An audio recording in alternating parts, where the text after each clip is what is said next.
सदियों से भरा हुआ है कि जहां पर संत का आवागमन होता है तो समझिए प्रकृति जो है परिवर्तन होता है।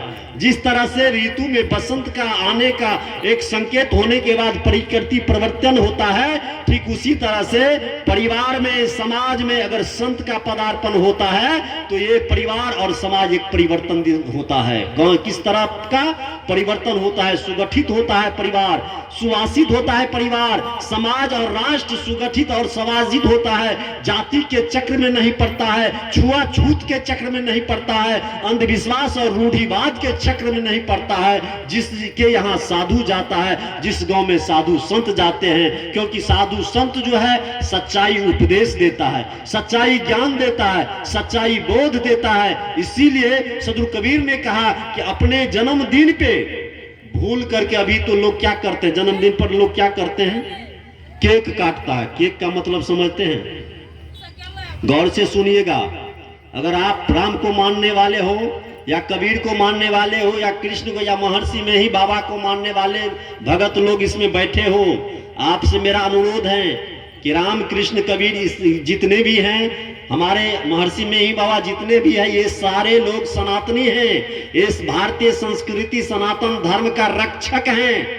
और आप अपने परिवार में हमारे ईसाई किरण जो हमारे समाज के लिए विघटित करने का कार्य करता है, जो हमारे समाज को तोड़ने का कार्य करता है, जो देश में साजिश रचने का कार्य करता है, उसका सिद्धांत आप लेकर के अपने बच्चे के सामने में क्या करते हैं, केक काटते हैं। दीप हमारे हिंदू रीति रिवाज में जलाया जाता है। दीप मोमबत्ती जला करके इसका मूल संदेश होता है कि आपो दीपो भव, दीप जला करके प्रकाशित करने का मतलब होता है कि बेटा तुम ज्ञानवान बनो, ध्यानवान बनो, जो तुम विद्वान बनो। दीप जलाने का ये प्रतीक है। लेकिन हमारे ईसाई धर्म में क्या होता है, केक काट करके दीप को थू था करके बुझा दिया जाता है। सदगुरु हेलो, सदगुरुदेव की जय, सदगुरुदेव की जय, आचार्य साहेब की जय, आचार्य साहेब की जय, सदगुरुदेव की जय। साहेब बोलिए अपने अपने गुरु महाराज की।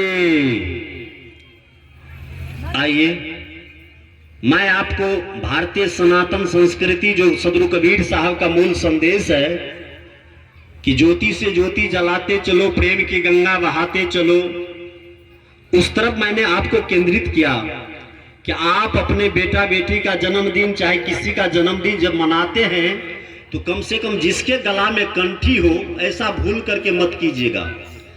अपने परिवार में ईसाईकरण मत होने दीजिएगा। आज हिंदू सनातनी ईसाईकरण हो रहा है, बड़ा छल से किया जा रहा है। आज समाज को ऐसे छल से परिवर्तन किया जा रहा है कि आपको समझ नहीं आएगा कि हम गुरु भक्ति विहून हो रहे हैं। गुरु के द्वारा जो बताए हुए जो धर्म है, गुरु के द्वारा जो बताए हुए ज्ञान है, उस ज्ञान को हम लोग भूल गए हैं। जो हमारे गुरु जी ने बताया था कि बेटा अच्छे दिन जब आवे, जब परिवार में खुशी लाना हो तो किसी साधु संत को बुला करके सत्संग करा लेना। जो हमारे बाबा लोग गाते थे कि ऐतन साधु बाबा आनंद है नगरी, ऐलन साधु बाबा आनंद भैले नगरी। क्यों लोग साधु को बुलाता है समझते हैं? हमारे कबीर देव ने कहा था कि जा घर साधु सेवा नहीं, संत नहीं मेहमान, ता घर साझे डेरा परा, भूत पराय श्मशान। का जिस घर में साधु संत का पदार्पण नहीं होता है, उस घर में जो है ये भूत का वास हो जाता है। भूत का मतलब ये मत समझिएगा कि कहीं उसका रूप होता है। भूत का मतलब होता है 3 रूप लेता है उस घर में। देही रोग पैदा होता है, दैविक रोग पैदा होता है और उसके बाद भौतिक रोग पैदा होता है। देही, दैविक और भौतिक, ये जो त्रेताप है, ये त्रेताप में जो जीव प्रेरित है, दुखित है, उसको इलाज करने के लिए मात्र एक ही साधन आपका है संत। अगर आपके दरवाजे पर, आपके आंगन में संत चले जाता है तो एक कहावत है, साखी लोग गाते हैं कि साधु आए द्वार पर शब्द काल घर राय, छाती फाटे सोम के कब द्वारे से जाए।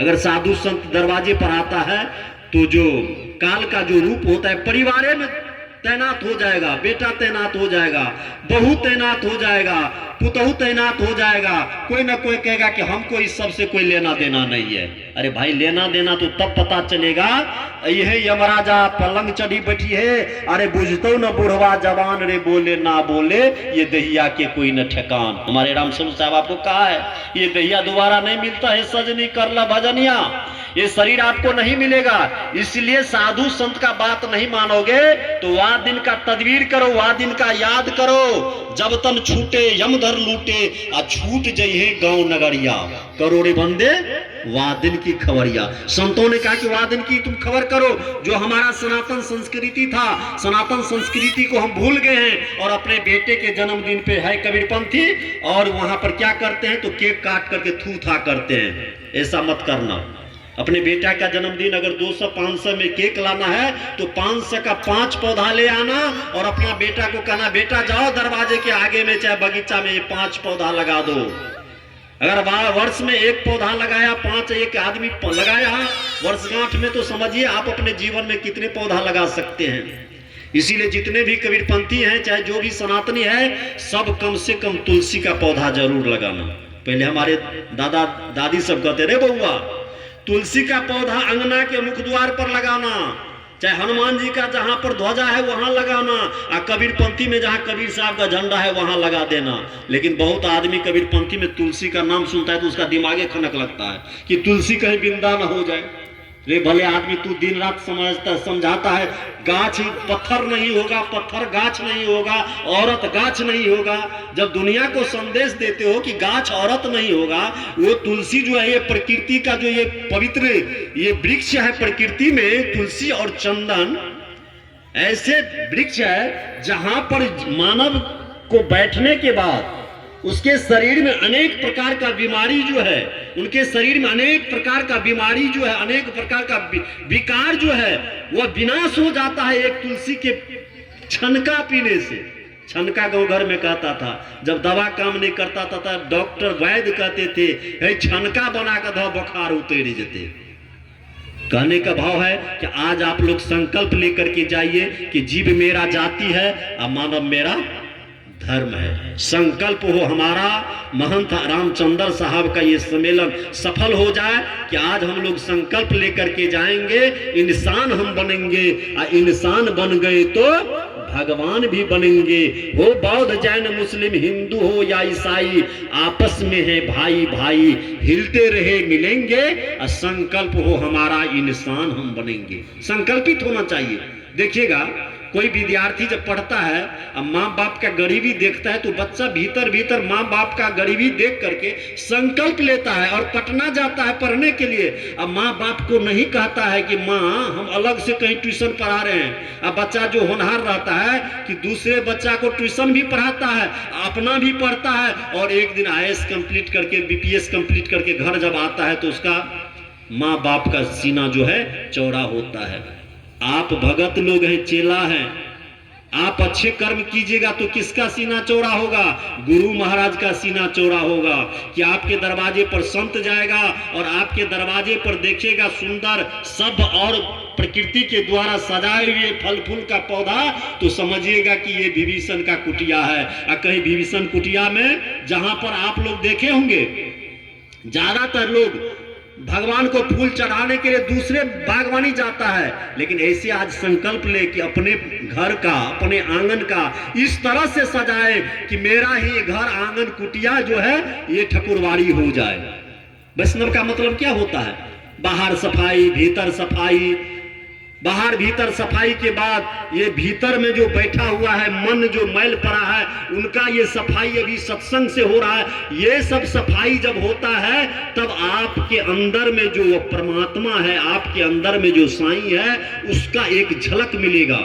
इसीलिए सजनों आप लोग संकल्प लीजिए कि 5 पौधा हमको लगाना है। आज सत्संग के जाने के बाद अपने बच्चे बच्ची को जन्मदिन हो तो बताइए अपने बच्चे और बच्ची का जन्मदिन पर, चाहे अपने जन्मदिन पर कौन कौन आदमी पौधा लगाएंगे? फूफा तो नहीं करेंगे, ईसाई तो नहीं बनेंगे। लगता है सब आदमी ईसाई के पोषक है। आप हिंदू हैं, आप हिंदू सनातनी हैं, लेकिन आप ईसाई संस्कार में पल गए हैं, आपके घर में ईसाईकरण हो गया है। ये मोमबत्ती जला करके फूंकना जो है ये हमारा धर्म नहीं है। हमारा धर्म है मोमबत्ती जला करके ज्योति प्रकाश कर देना और ज्योति से ज्योति जला करके चलना और प्रेम की गंगा को बहा करके समाज में चलना है, भाईचारा को बढ़ाना है। और भाईचारा तब बढ़ेगा जब कबीर का दर्शन को हम समझेंगे, जब गुरु का वाणी को हम समझेंगे, गुरु के द्वारा बताए हुए मार्ग पर जब चलेंगे, तब हमारा भाईचारा बढ़ेगा। अगर कहीं मन में होगा कि ये वो है ये वो है, ये मेही बाबा है, ये कबीर बाबा है, तो सब ज्ञान आपका जाएगा चुल्हानी में, सब सत्संग चुल्हानी में चला जाएगा। क्योंकि जब तक आप समझ नहीं पाएंगे कि जीव मेरा जो घट में है वो घट में मेरा है। एक साधु ने कहा कि वो तो नारी है, हम पुरुष साधक है। रे भले आदमी, नारी में भी वही है और पुरुष में भी वही है। सहज में सदगुरु कबीर साहब का सिद्धांत देखिए कि साईं सब घट जो है वह साईं वही है, सब घट में वही है। हमारे गुरु जी कहते थे छोड़ो ज्ञान ध्यान, मैं एक सीधा नुस्खा बताता हूं।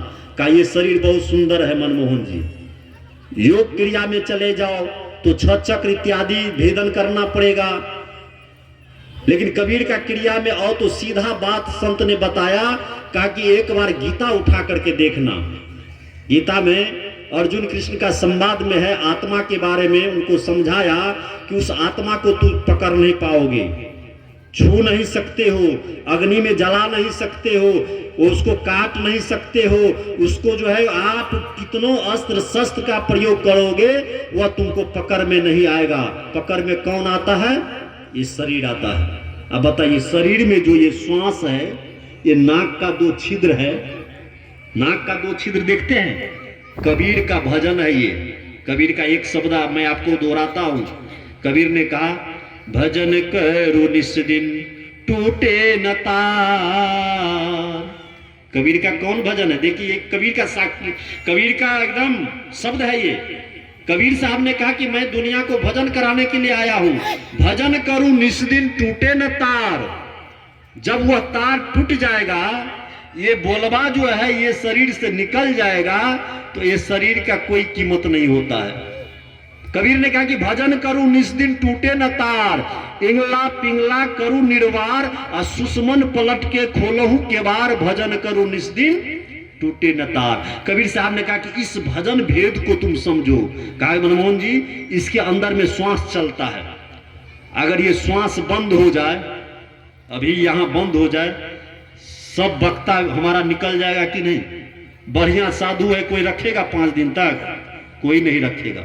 कहा मनमोहन जी, उस श्वास को समझो। यही सदगुरु कबीर साहब का ये स्वसम वेद है, 5वां वेद है। ये वेद कहीं आपको लिखी लिखाई नहीं मिलेगा, ये देखा देखी की ये बात है। सदगुरु कबीर ने कहा कि देखा देखी की बात है। ये देखा देखी कोई सच्चे सदगुरु जब मिलेगा तो इसका भेद बताएगा। और इसका भेद जो है खास करके एक शब्द है, मंगल गान हमारे संत लोग गाते हैं, उस मंगल में भी इसका बहुत बड़ा रहस्य दिया हुआ है कि चंद्र बदाना मोरा अंगियाहू भींगल, चहुदिशा बेली के सुबासही। चंद्र बदन का मतलब होता है बायां भाग का जो श्वास है वह शीतलता का प्रतीक है, और दायां भाग का जो है वह तेज का प्रतीक है, जिसके बारे में सदगुरु कबीर ने कहा कि ये दोनों के बीच में जो है सुषमन गलियन है। बीजक में इसका कई बार चर्चा हुआ है कि राम न रमी हो कौन दंड लागा, मर जई हो का करी हो अभागा।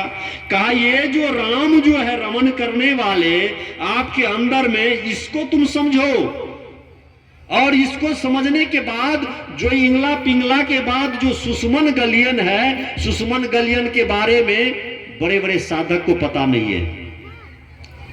जो मंगल गान में दिया है कि सुषमाना गालियन के साकर बटिया, हम धानी आला फेब ए सही। हमारा धर्म है सेवा और साधना का।